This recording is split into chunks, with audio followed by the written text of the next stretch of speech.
விஜய் டிவியின் ஹிட் தொடரான சிறகடிக்க ஆசை சீரியல் இன்று கலகலப்பான எபிசோடாக அமைந்துள்ளது. அதாவது முத்து மற்றும் ரவி ஏதோ வேலையால் வீட்டிற்கு வரவில்லை. எனவே மீனா ஸ்ருதி இருவரும் பேய் படம் பார்க்கிறார்கள். அதைப் பார்த்து விஜயா எனக்கு பேய் பார்த்து எல்லாம் பயம் கிடையாது, போய் படுங்கள் என இருவரையும் கத்திவிட்டு செல்கிறார்.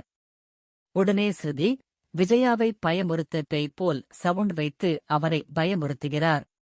அவரை தாண்டி மனோஜும் அந்த சத்தம் கேட்டு பயப்படுகிறார். இன்றைய எபிசோட் கலகலப்பாகவே இருந்தது. பின் நாளைய எபிசோடின் புரோமோ வெளியானது.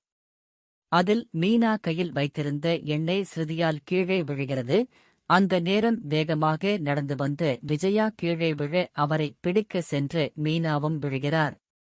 பின் மனோஜ் தனது அம்மாவை தூக்க செல்ல அவரும் கீழே விழுகிறார். இன்றைய எபிசோடும் சரி, நாளைய எபிசோடின் புரோமோவும் சரி மிகவும் கலகலப்பாக உள்ளது.